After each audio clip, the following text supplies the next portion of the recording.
Hey, what's going on, everybody? Welcome to another video here on Dancematic. In today's video, I'm going to be discussing something that I think is a very important technique for dancers to understand and for people to understand. If you're not looking to become, a professional dancer or anything, this technique can still be important to know about, and it's called dime stopping.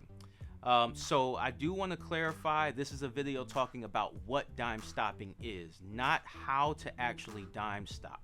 So I do have a video that's available you can check out that actually goes through a tutorial about how to effectively dime stop. But for this video, I'm going to be breaking down what this technique is. It's also known as stopping on a dime. The other thing I wanted to mention very quickly is if you have not subscribed, you definitely want to do that so you can be notified of any new videos and new content that I have posted. Also, if you find anything in the video helpful or something new that you've learned, please feel free to send a like, drop a comment, or even share. Overall, I hope that you do enjoy the video, and I've got more content that'll be coming your way in the future. Thanks so much. So what is dime stopping? Now, in order to really answer that question, we have to start with what a dime stop is. So a dime stop basically refers to accuracy or honed in precision. Another term that's used sometimes is stopping on a dime. And that term comes from in the past, and people may still do this today.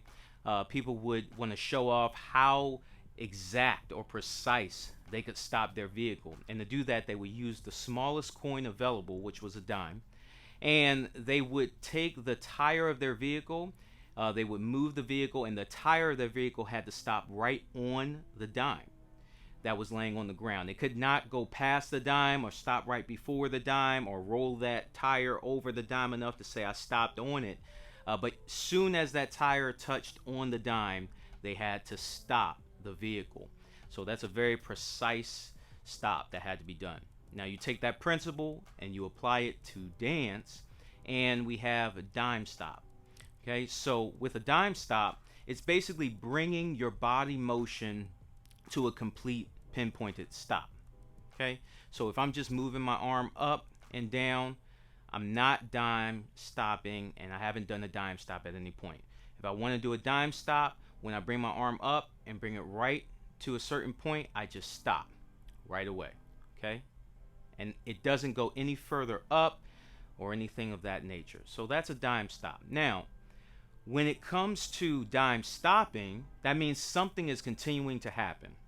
So overall, how can we basically keep something going if we've already stopped? And the whole point is that dime stopping is not a move per se, a dance move, or even a dance style. It's actually a technique that's used in dance. So dime stopping is when we use multiple dime stops when we're moving our bodies. Okay, so an example of how this is done is in miming. When someone's miming, they will use dime stops, a lot of them, and they'll start dime stopping depending on what they're doing. Another specific dance style that actually is used that uses dime stopping a lot is the robot. So when someone's actually moving their body multiple times and stopping it all of a sudden, that would be dime stopping. Now, the one thing to keep in mind about dime stopping is that there's various ways it can be used. So some examples of some styles that use dime stopping in various ways would be the robot, would be miming, would also be strobing, and also sinbadding. So these are just a few styles that really have used dime stopping as one main element within that style. Now, the other thing I want to mention, the last thing, is that dime stopping isn't just a technique when it comes to dancing or movement of our bodies when we're dancing to music, but dime stopping also can help with muscle control. Some people may call it just control when we're talking about dancing, but the ability to control your muscles when you're having to do typically isolation, some isolated dance move. And so the reason why dime stopping can be very helpful is because as you're performing the dime stops, as you're doing them, as you're dime stopping, you actually are able to start to develop that muscle control needed so that you can actually perform the isolated dance moves much more effectively. Now, the one thing to keep in mind about dime stopping is that there's an effect that's happening. The effect that's happening are sudden pauses, okay? It's a sudden pause. So that sudden pause that's happening is actually something that we interpret from the way someone's moving and dime stopping.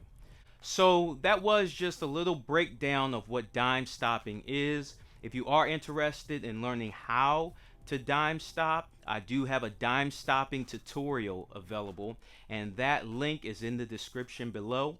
You can also leave a like, comment, and if you haven't subscribed yet, definitely remember to do that so that you can get the most up-to-date content as it drops. Overall, I thank you so much for watching. God bless, and I look forward to bringing more content your way soon.